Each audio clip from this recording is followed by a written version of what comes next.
व्यंजना शब्द शक्ति। इसके संदर्भ में आचार्य विश्वनाथ ने अपने ग्रंथ साहित्य दर्पण में कुछ इस प्रकार लिखा है।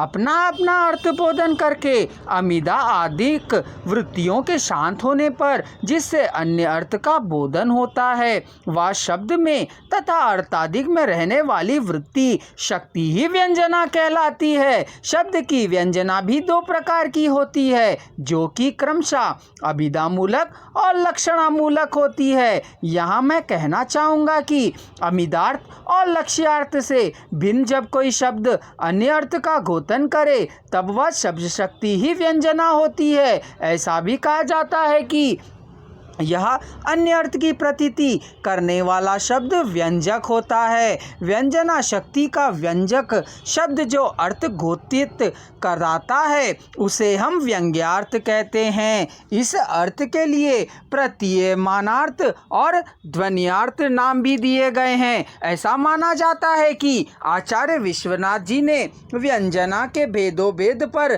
चर्चा करने से पूर्व उस प्रश्न पर ध्यान दिया था और पाया कि उन्होंने शब्द की एक और वृत्ति तात्पर्य वृत्ति भी पाई। अध्ययन पश्चात हम कह सकते हैं कि व्यंजना भेद के दो प्रकार पाए जाते हैं, वे हैं शाब्दी और आर्थी व्यंजना। शाब्दी व्यंजना इसमें व्यंग्यार्थ शब्द विशेष पर आधृत रहता है। अनेकार्थक शब्दों के प्रयोग से शाब्दी व्यंजना निष्पन्न होती है। इसकी विशेषता यह है कि यदि शब्द विशेष के स्थान पर उसका पर्याय शब्द रख दिया जाए तो फिर व्यंजना का बोध नहीं हो सकता। शाब्दी व्यंजना के दो भेद हैं, अमिधामूलक शाब्दी व्यंजना और लक्षणामूलक शाब्दी व्यंजना। आर्थी व्यंजना। यहाँ हमें आर्थी व्यंजना के 10 भेद बताए जाते हैं, जिनमें दो मुख्य भेद हैं, अमिधामूलक आर्थी व्यंजना और लक्षणामूलक आर्थी व्यंजना। ऐसा भी कहा जाता है कि जहाँ पर वाच्यार्थ बोध के तुरंत बाद व्यंग्यार्थ बोध हो जाए वे ही अभिधामूलक आर्थी व्यंजना होते हैं, जबकि जहाँ पर लक्ष्यार्थ बोध हो जाने पर उसके तुरंत बाद व्यंजनार्थ की प्रतीत हो जाए तो वह लक्षणामूलक आर्थी व्यंजना होती है। पुनः इसके दो भेद पाए जाते हैं, वे हैं अजस्त्य स्वार्था और जहस्त्य स्वार्था।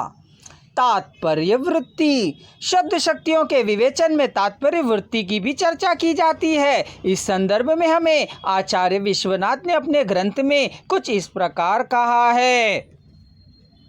अमिदा वृत्ति द्वारा वाक्यगत प्रत्येक पद का वाच्यार्थ ज्ञात हो चुकने के उपरांत जिस वृत्ति द्वारा उन पदों के अन्वित अर्थ या फिर तात्पर्य का ज्ञान होता है उसे ही तात्पर्य वृत्ति कहा जाता है। यहाँ मैं कहना चाहूँगा कि आचार्यों ने तात्पर्य वृत्ति को मानने पर काफ़ी मत भिन्न भिन्न रहा, जिनमें दो प्रकार के वर्ग प्रमुख रहे, जो कि पहला मीमांसक प्रभाकर के अनुयायी हैं, दूसरे कुमारेल भट्ट के अनुयायी हैं। अतः हम कह सकते हैं कि इन्हीं आधारों पर एक वर्ग प्रभाकर कहलाता है तो दूसरा वर्ग भट्ट कहलाया।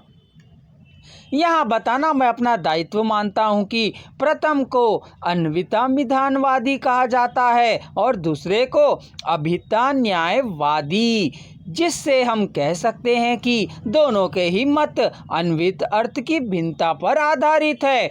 प्रथम मत वाले कहते हैं कि अमिदा शब्द शक्ति द्वारा वाक्य के अन्वित पदार्थों का बोध होता है, जबकि दूसरे मत वाले कहते हैं कि अमिदा वृत्ति से अभिहित अर्थों का तात्पर्य नामक वृत्ति द्वारा अन्वय संबंध स्थापित करना पड़ता है। वस्तुतः तात्पर्य वृत्ति का विश्लेषण करना स्पष्ट नहीं है, जिस कारण से शायद तात्पर्य वृत्ति को महत्वहीन समझा गया।